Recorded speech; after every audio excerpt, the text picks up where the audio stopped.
Morning student, हमने व्याकरण को अभी समझा था, लेकिन आज हम इसे संक्षिप्त रूप से समझेंगे ताकि नियम हमें सभी याद रह जाएं।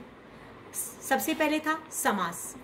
समास की परिभाषा आपको अच्छी तरह से याद है कि अगर हम सार्थक शब्दों को पास पास लाते हैं और उससे एक नया शब्द बनाते हैं तो क्या बन जाता है? समास। हमने इसके टुकड़े करके भी समझाए थे। किसके? सम जमा आस। पास पास रखना। क्या पास रखा?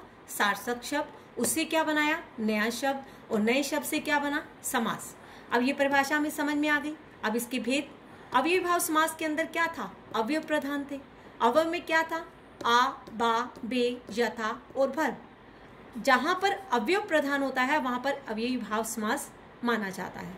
अगला कौन सा था? तत्पुरुष समास। तत्पुरुष समास में कारक विभक्ति का लोप होता है और विग्रह के द्वारा उसे सामने लाया जाता है तो वो क्या बन जाता है? तत्पुरुष समास। अकाल से पीड़ित, से क्या थी? विभक्ति। किसमें छिपी हुई थी? कारक विभक्ति उसमें छिपी हुई थी, विग्रह के द्वारा उसे सामने लाए, क्या बन गया? तत्पुरुष समास।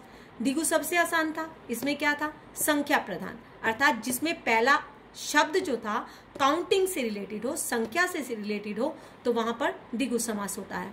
द्विगु समास के अंदर संख्या, जैसे मैंने कहा चौराहा, चार राहों का समूह, चार आ गया तो पहला अक्षर क्या हुआ? संख्या से रिलेटेड, तो क्या बन गया? द्विगु समास। द्वंद्व समास इससे भी आसान है। दोनों पद समान होते हैं। इसमें दोनों पद इसलिए समान होते हैं क्योंकि इसके अंदर योजक लगाया जाता है। जैसे मैंने कहा माता पिता, माता और पिता, माता और पिता दोनों इंपॉर्टेंट हैं। इसके अंदर मैं कहूँ भाई बहन, भाई और बहन, ये दोनों इंपॉर्टेंट है। दोनों इंपॉर्टेंट होने के कारण ये दोनों पद समान माने जाते हैं, इसलिए यहाँ पर क्या होता है? द्वंद्व समास। अगला कौन सा था? कर्मधारी और बहुव्रीहि। इन दोनों को साथ साथ समझेंगे। कर्मधारी समास में चार चीजें थी: उपमान, उपमेय, विशेषण और विशेष्य। उपमान का अर्थ था तुलना, उपमेय का अर्थ है जिससे तुलना की जाती है, विशेषण का अर्थ था विशेष, और विशेष्य जिसकी विशेषता को बताया जाता है। लेकिन कर्मधारी समास के अंदर जो लगाया जा सकता है और इसके अंदर के समान और रूपी लगाया जाता है।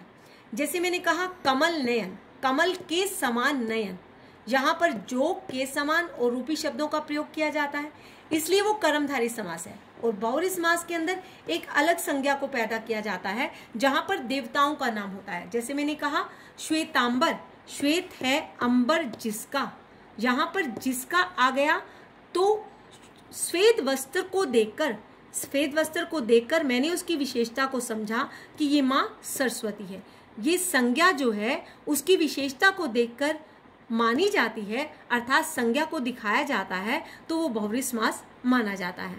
अव्ययी भाव समास, तत्पुरुष समास अवयव प्रधान होते हैं। तत्पुरुष में कारक विभक्ति, द्विगु में संख्या, द्वंद्व में दोनों पद, कर्मधारी में उपमान, उपमेय, विशेषण और विशेष्य, और बहुव्रीहि में एक अलग संज्ञा पैदा की जाती है।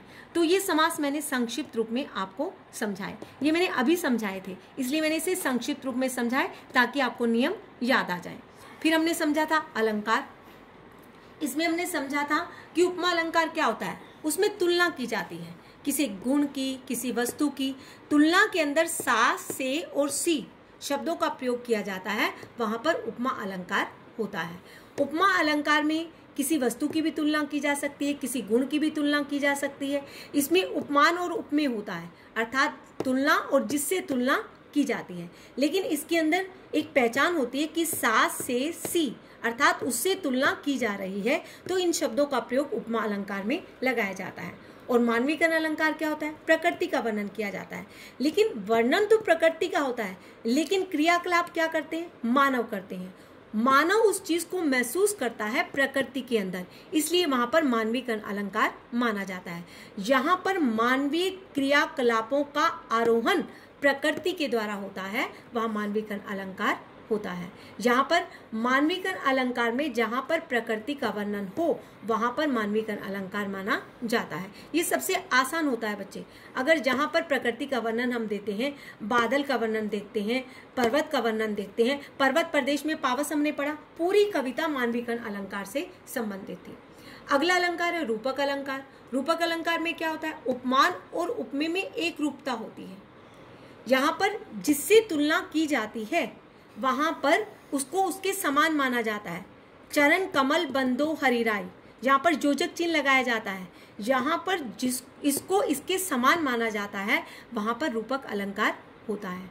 अनुप्रास में क्या था, वर्णों की आवृत्ति बार बार होती है। जैसे मैंने कहा एक वर्ण की आवृत्ति, एक वर्ण क्या, स्वर और व्यंजन।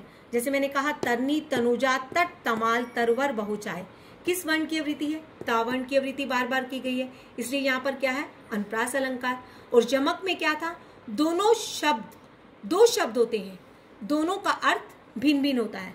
कनक कनकते सोगुनी, मादकता अधिकाय, एक कनक का अर्थ सोना है और एक कनक का अर्थ धतूरा है।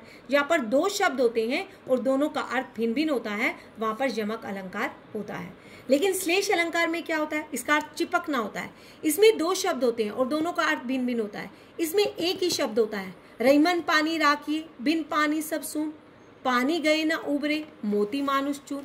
यहाँ पर एक शब्द है पानी, लेकिन उसे आत्मसम्मान के साथ भी जोड़ा गया है, चमक के साथ भी जोड़ा गया और आटे के साथ भी जोड़ा गया है। ये मैंने आपको समझाया था। यहाँ पर एक शब्द है लेकिन उसके अर्थ भिन्न भिन्न हैं, इसलिए यहाँ पर श्लेष अलंकार है। तो यहाँ पर आपको अलंकार और समास समझ में आ गए होंगे। अब था शब्द और पद की परिभाषा। शब्द क्या होता है बच्चे, कैसे बनता है शब्द? अगर मैं ये कहूँ कि सबसे पहले मेरी आवाज़ आपको सुनाई दे रही है तो उसको क्या कहेंगे, ध्वनि। ये भाषा का आधार होता है।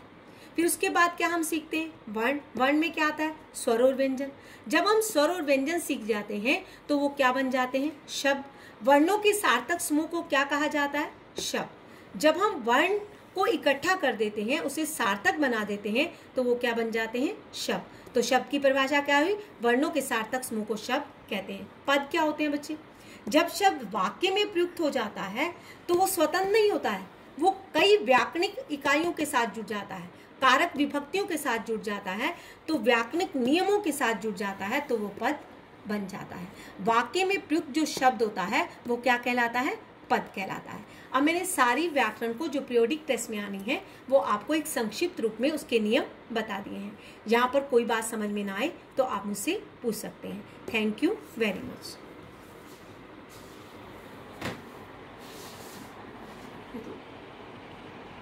सो गए थे ना?